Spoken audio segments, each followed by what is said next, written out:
기도로 나아가는 금요일입니다.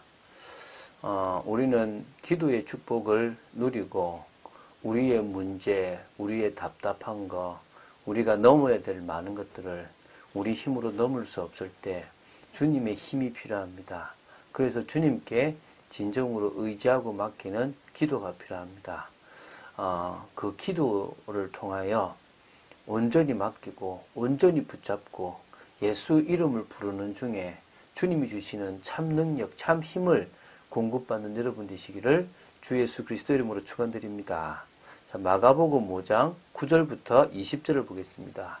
마가복음 5장 1절부터 20절 자체가 거라사인의 지방에 더러운 귀신 들려서 고통받는 그 사람을 치유하시고 하나님의 능력을 드러내신 사건을 기록하고 있습니다.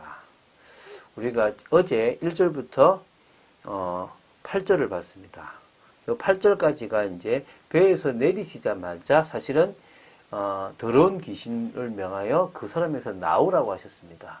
어떤 의미에서는 이 데가볼리, 특히 이 거라사인의 지방에 오신 이유가 저 영혼을 구원하시기 위함이었다고 해도 과언이 아니겠죠.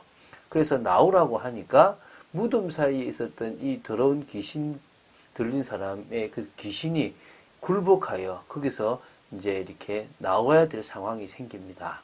그 부분을 통해서 이제 어떻게 나오게 되고 나왔을 때 어떤 변화가 있었는지를 한번 보도록 하겠습니다.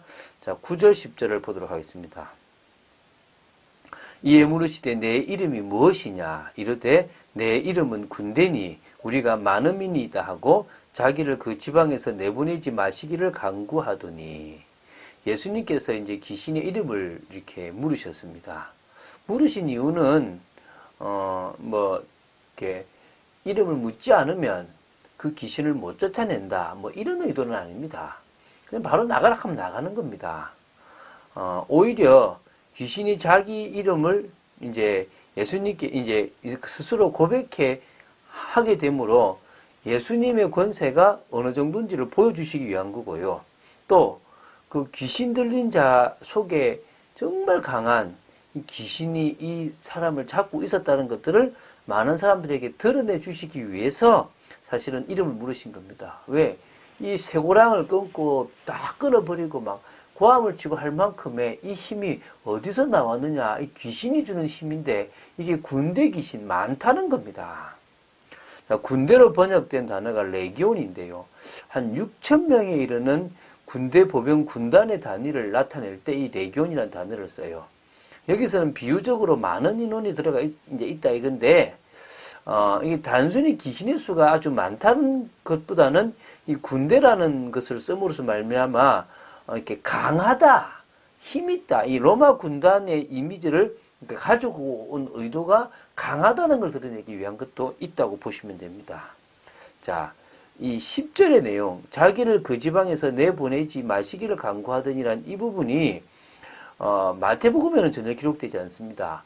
마가와 누가가 이걸 기록했는데요. 좀 차이가 있긴 있습니다. 이게 공간과 시간의 차이라고 보면 될 것 같은데요.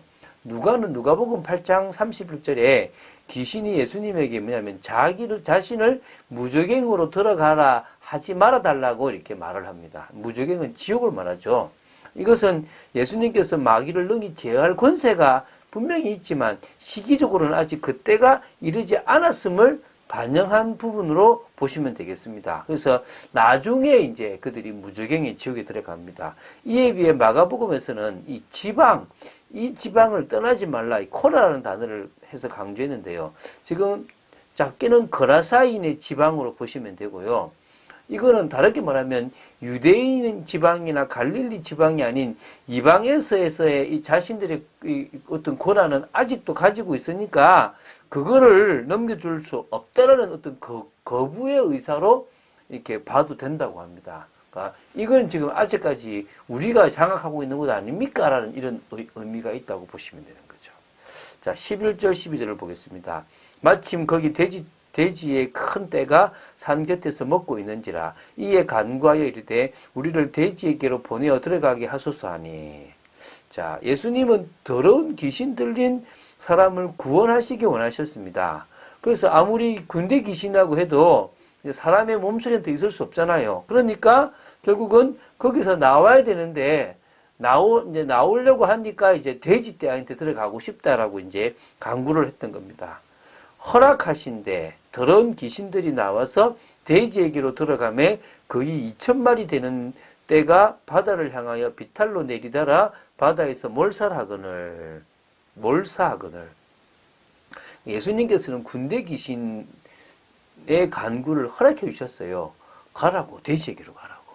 왜 들어주셨느냐?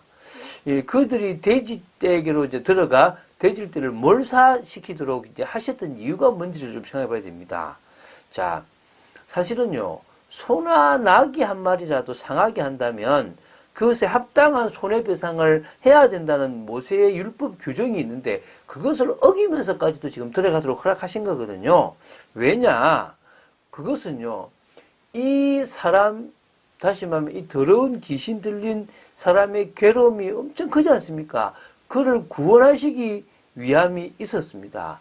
한 생명을 천하보다도 귀하게 여기시는 예수님이시기 때문에 그 귀신 들린 사람에게서 귀신을 쫓아내기 위해서는 돼지에게로 가는 것까지도 허용하셔서 돼지를 희생시켜서라도 이 영혼을 구원해내려고 하는 모습도 있고요. 또 이 사람 속에 들어간 귀신의 세력이 얼마나 강했는지를 그 귀신의 간청을 통해서 다른 사람들에게 보여주시기 위함도 있는 것 같습니다. 어쨌든 거의 2,000마리가 되는 돼지떼가 바다를 향해서 들어가서 다 몰사해버린 엄청난 일인 거죠.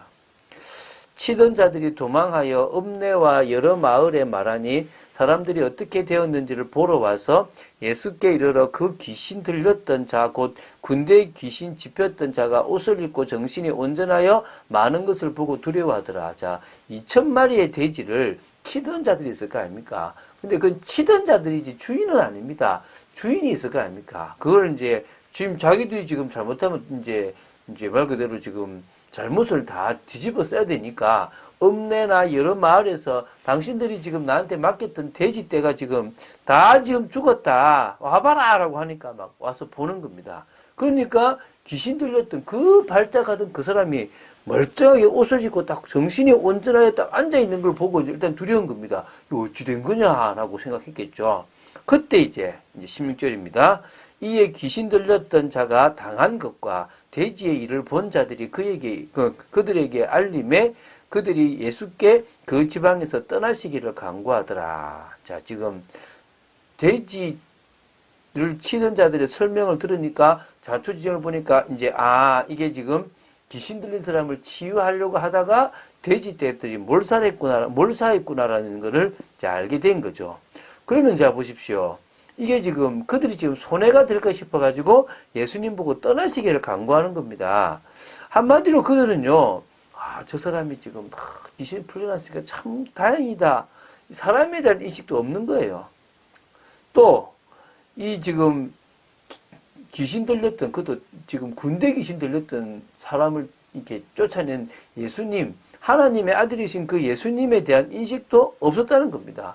오로지 자기들의 돼지떼가 죽은 것과 앞으로 더 큰 피해가 올까 싶은 것에 대한 두려움 때문에 가기를 원하는 겁니다. 재물을 사랑하는 거죠. 예수께서 배에 오르실 때에 귀신 들렸던 사람이 함께 있기를 간구하였으나 허락하지 아니하시고 그에게 이르시되 집으로 돌아가 주께서 내게 어떻게 큰 일을 행하사 너를 불쌍히 여기신 것을 내 가족에게 알리라 하시니. 예수님은 그 귀신 들렸던 사람이 함께 있으려고 할 때 그 간구를 허락하지 않았습니다. 이방인이기 때문에 허락하지 않은 겁니까? 아니면은 다른 이유가 있는 겁니까? 아니면 귀신 들린 사람이 치유된 것을 그 지역 그 가족들에게 알리기 위한 것입니까? 지금 성경은 이제 세 번째라고 말하고 있습니다. 자신이 지금 치유되고 변화된 이 엄청나고 큰 일, 영혼을 불쌍히 여기신 주님의 그 메시지가 가족들과 주위 사람들에게 전달되기를 원하셨던 겁니다. 그가 가서 예수께서 자기에게 어떻게 큰 일 행하셨는지를 데가볼리에 전파하니 모든 사람이 놀랍게 여기더라. 귀신 들렸던 다가 치유된 이 사람은요, 예수의 말씀에 100% 순종해서 그대로 있었던 일들을요, 큰 일, 예수님이 하셨던 큰 일들을 데가볼리에 다 전파한 겁니다. 이게 우리가 할 일입니다. 받은 은혜를 나누는 겁니다. 우리가 받았던 축복들을 간증하는 겁니다. 그럴 때요, 그 그리스도의 능력이 드러나게 돼 있는 겁니다. 우리도 정말 이런 영혼을 살리는 전도자의 삶을, 그래서 예수님의 능력, 예수 이름의 비밀을 증거해야 될 줄 믿습니다. 왜? 한 사람을 구원하는 그 은혜, 택하심을 입은 그 은혜는요, 진정으로 큽니다. 고넬료를 향한 하나님의 계획은 큽니다. 고넬료가 앞으로 많은 일을 할 거기 때문에 고넬료를 구원한 게 아닙니다. 천하보다도 귀한 한 영혼, 한 생명을 사랑하시는 하나님, 그 사람을 찾기 위해서 전도자를 보내시는 하나님을 우리는 봐야 될 줄로 믿습니다. 그래서요, 지금도 전 세계 곳곳곳곳에 이 복음이 증거되기를 원하시고 그 일에 하나님은 누구보다도 일하시는 분이십니다. 그 찾으시는 방법이 우리의 생각을 넘어선다는 사실을 기억해야 될 것이고요. 이제 우리는 우리의 삶 속에 주님이 함께 하시는 사실을 알고 뭐 해야 됩니까? 우선순위를 자꾸 바꿔야 됩니다. 말씀 중심, 은혜 중심으로. 하나님의 시간표를 보거나 또 하나님의 방법을 이해하는 것이 너무나 중요한 겁니다. 오직 유일성, 재창조의 역사가 여러분의 삶에 일어날 줄로 믿습니다. 주님을 믿고 그분의 이름을 사실적으로 부르는 여러분 되시기를 주 예수 그리스도 이름으로 축원드립니다. 주는 그리스도시요 살아계신 하나님의 아들이심을 고백합니다. 끝까지 말씀 따라가는 축복 속에 있기를 간절히 소원합니다. 예수 이름의 능력을 부르며 오늘도 우리 속에 역사하는 모든 흑암의 권세를 무너뜨리는 축복의 저희들 되기를 원하며 정말 오히려 하나님 나라를 이루는 귀한 삶을 살기를 원하며 예수 이름의 능력을 증가하는 귀한 인생 되기를 간절히 소원합니다. 주 예수 그리스도 이름으로 기도드립니다. 아멘.